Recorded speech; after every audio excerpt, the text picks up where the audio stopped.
I will steal a couple of minutes. It's just that, like Emilio said, it was not planned, so, but I will risk it anyway. My intentions are basically something is very different what is being said from what can be done actually. So my intentions is that you can see it by yourself and live. Yeah, exactly.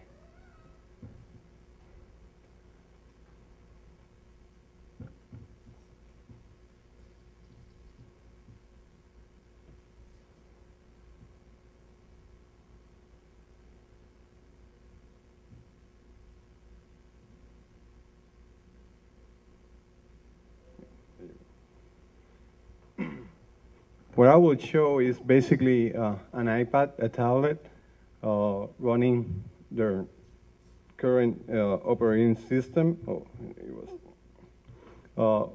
And I want to show you that like Emilio said, oh, it's here, okay. Like Emilio said, the end or the client, the end user, the end device is not relevant because it's all running in the data center, okay? I'm basically running a demo connecting to an instance outside of obviously the area. So I will connect to the web. This is what the user will be doing, basically connecting to the data center. And what this will bring, is the information regards their application and what those users will be having in place. So I will be very quick on this, but what you will see here is basically a list of applications that functions like the same way like an app store, that you can basically select your own applications. This is all can be configured depending on the needs. What you will do is basically you choose what you need. In this case, I will choose Windows 7 VDI desktop. I will add it. I will add an Windows XP also. And then I will go back. I will select a Windows 7 virtual desktop. Remember, this is all in the cloud, so there will be a little bit of delay. But something very important is that you will be seeing this delay is because it's preparing the profile. Like Emilio said, this is a new desktop without anything. So this is why it's basically taking this little bit longer. The good thing about this is that the data is never on the device. So if it's stolen or anything like that, you will not lose any data. There you go. Basically, it's a Windows 7 running on an iPad, and you can see basically it's the same desktop that I can move from one side to another. Actually, I can transfer that desktop and connect it, and it's connected to my user. And this image, I can transfer that image to a smartphone, and taking all the security to that device. So I cannot share my credentials with anybody because as soon as I log from another device, this desktop will disappear from the end device. Okay. To quickly add one thing, he's using an iPad, and one of the features is that he can pair his iPhone to the iPad, and the iPhone will become a trackpad. So your mouse would be your iPhone. Exactly. Uh, We are. they're inventing all sorts of stuff. Yeah. What I would like to do is basically showing you one of the technologies that Emilio talked about is the one that you already have in your campus agreement with MDOC, what is AppV. I will choose basically this application. I will launch like Microsoft Word. You will see in the right side launching the application, because it has been streamed to the desktop, to the virtual desktop.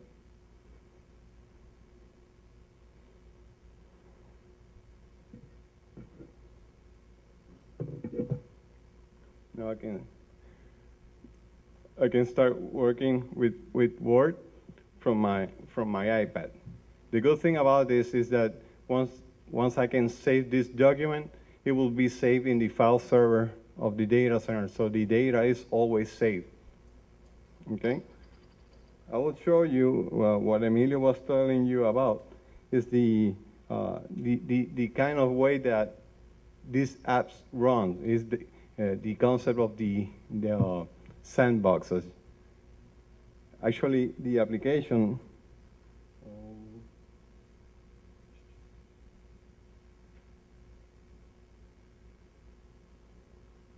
I'm basically showing you the control panel where you can see the applications that are installed in the desktop. And as you can see, Word is running in the back end, but actually it's not installed on the desktop. So those are the good things about controlling all centralized. Exactly. Yeah, the only thing that you need is this, a client. And this one client can run anything application that is all controlled on a centralized environment. So actually, those things, that's why I took my risk and show you this, because you already have this. All you have to do, basically, if you want to do VDI, you can do it. But at V, you already have VDI at V on your campus agreement. This is basically with my user. I can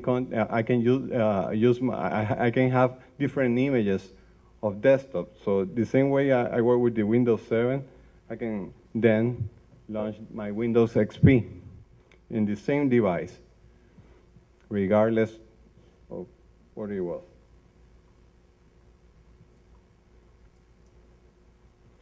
It's the same concept. It's preparing the profile.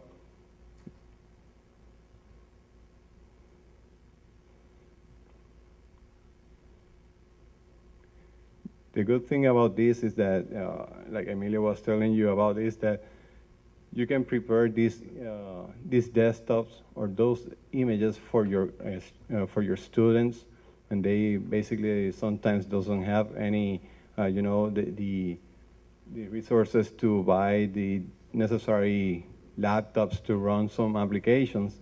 But if you can provide them these images with the necessary resources, they can start doing their homework, like using maybe AutoCAD that is so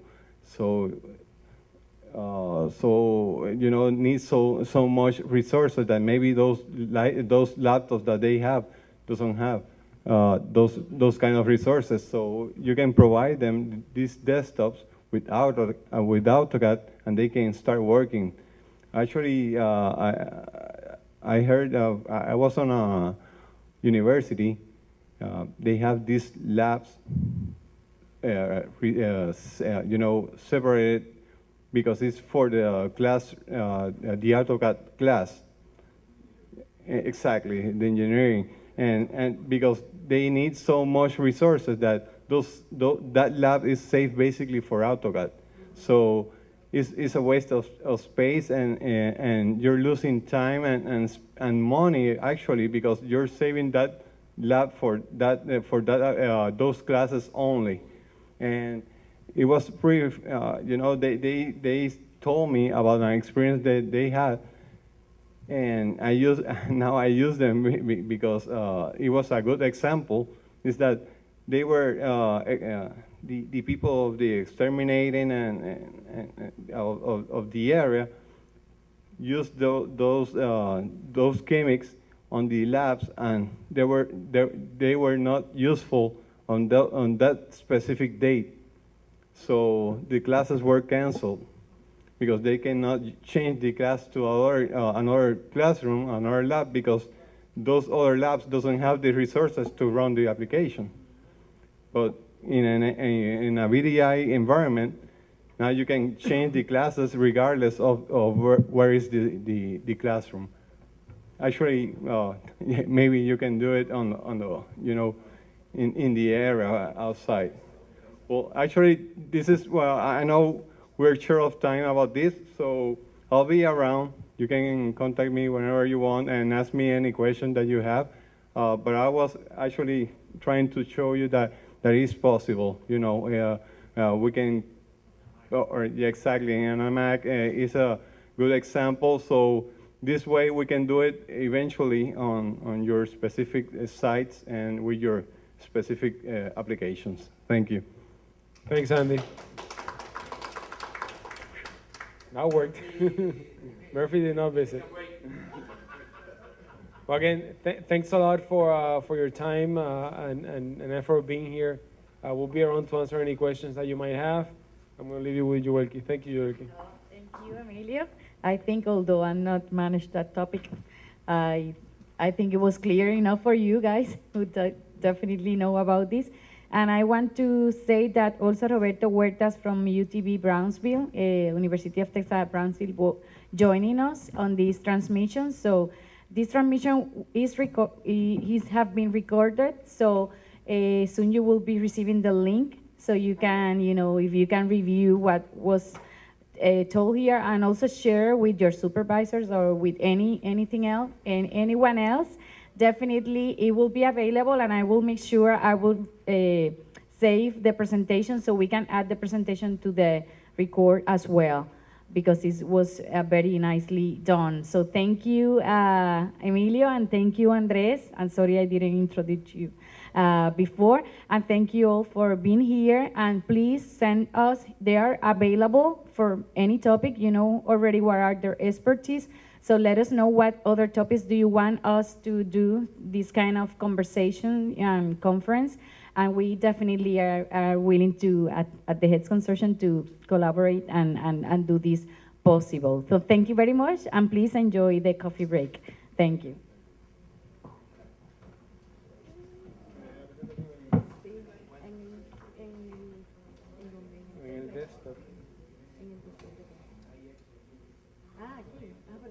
Ahí. Te digo. Perfecto. Sí.